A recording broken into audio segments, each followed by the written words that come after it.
got to work like a lightning bolt striking its mark. She sidestepped his attack with effortless grace, her movements fluid and precise.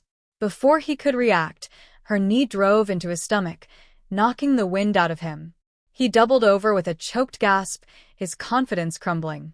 The rest of his crew barely had time to process what was happening before Kayla and Tamara took control of the room. Another man charged, his fists swinging wildly. Kayla ducked, weaving like a seasoned fighter, and with a sharp elbow to his ribs, she sent him staggering back. Tamara, now fully in sync with her sister, spun around and delivered a perfectly timed kick to another attacker's chest, sending him crashing into a nearby booth. The diner was no longer just a place for coffee and quiet conversation. It had transformed into a battlefield. Chairs scraped against the floor, dishes clattered, and gasps of shock filled the air. Julie, the waitress, stood frozen behind the counter, her eyes wide as she watched the sisters dismantle the gang with the kind of precision only years of training could produce. The leader, still wheezing from Tamara's attack, forced himself upright, rage twisting his features. He pulled a knife from his belt, the blade catching the dim light of the diner. "You think you can just walk in here and—" He never got to finish. In a blur of motion, Kayla snatched a napkin dispenser off the table and hurled it at his hand.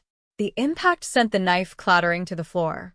His eyes widened in shock, but before he could react, Tamara closed the distance between them and drove a solid punch into his jaw, dropping him like a sack of bricks.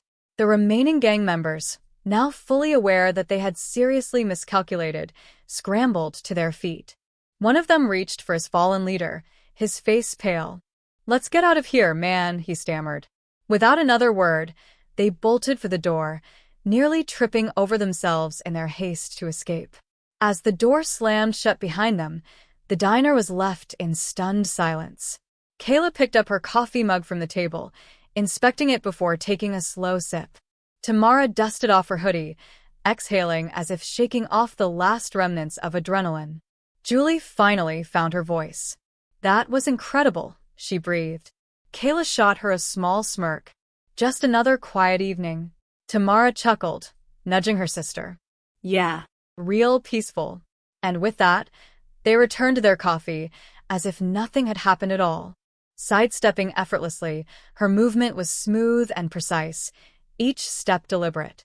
With a calculated kick to his ankle, she sent him sprawling to the floor. His head smacked against the linoleum with a sharp thud, a groan escaping his lips as the arrogance drained from his expression, replaced by pure confusion. "What the— Who are you two?" he spat, scrambling to his feet, his voice betraying his shaken confidence. Kayla didn't bother answering. She was already handling two of his crew, who mistakenly believed their numbers gave them an advantage. Spoiler: they were dead wrong.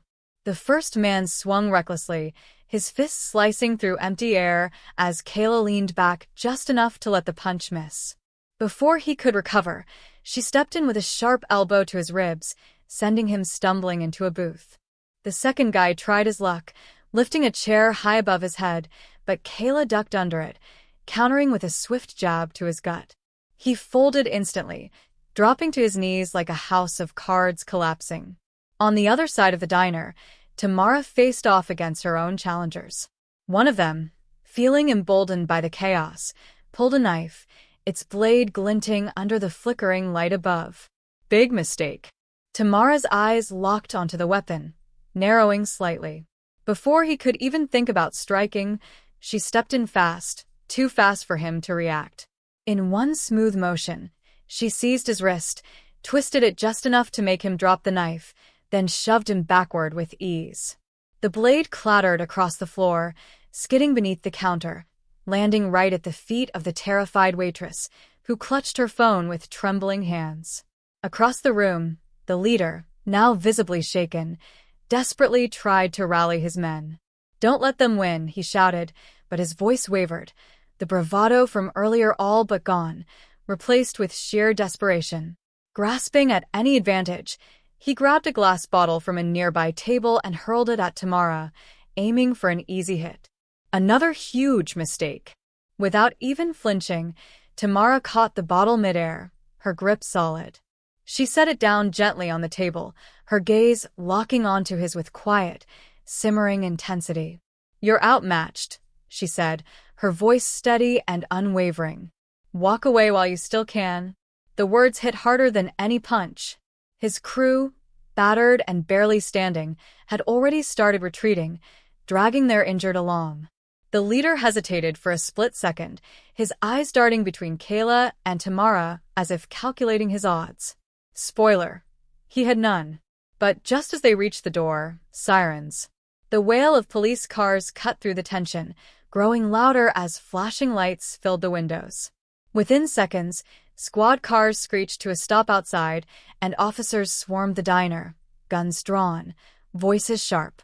"Hands up. Nobody move." Kayla and Tamara exchanged a glance. Of course, it had come to this.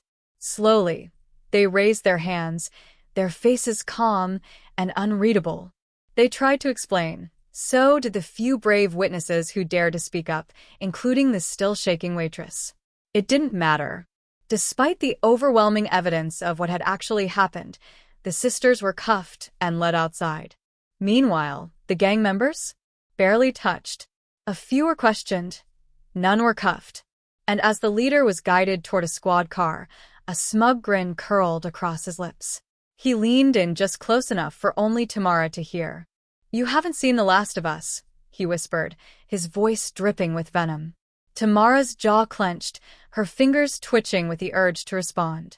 But Kayla shot her a subtle shake of the head. Not now. Yet, as they were loaded into the back of another car, the fire in Tamara's eyes said everything. This wasn't over. Not even close. The police station was freezing, the air thick with condescension as officers interrogated them like criminals. Their military backgrounds were picked apart, every question twisting their years of service into something dangerous, something suspect. "So, special forces, huh?" One officer sneered, flipping through a file.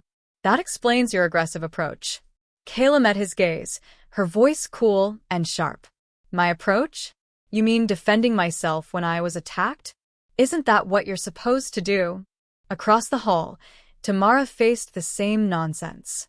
"Your training makes you dangerous in situations like this," her interrogator suggested, his tone laced with accusation. Tamara let out a humorless laugh. "Dangerous? The only danger that night was 5 grown men harassing us.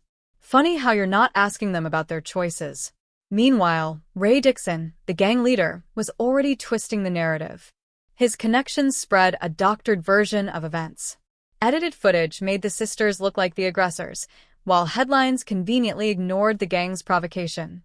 But Kayla and Tamara? They weren't staying silent. Tamara called their commanding officer, who immediately activated powerful allies. Within hours, unedited footage, eyewitness testimonies, and security recording surfaced, revealing the truth. Social media exploded. #Justice for the Johnson sisters went viral, public outcry forcing news outlets to backtrack as the Real story came to light. And the sisters? They weren't done. At a press conference, they dismantled every lie with quiet, unwavering confidence. "We defended ourselves because no one else would," Kayla stated, her voice steady. "And now we're being vilified for refusing to stay silent," Tamara added. "This isn't just about us. It's about every Black woman who's had to fight to be heard."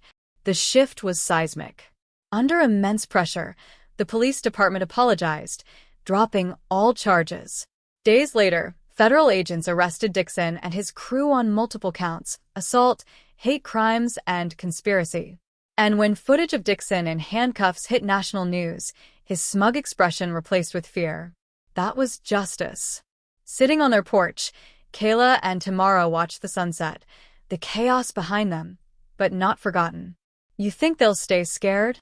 Kayla asked, a small smirk playing on her lips. Tamara's gaze was steady.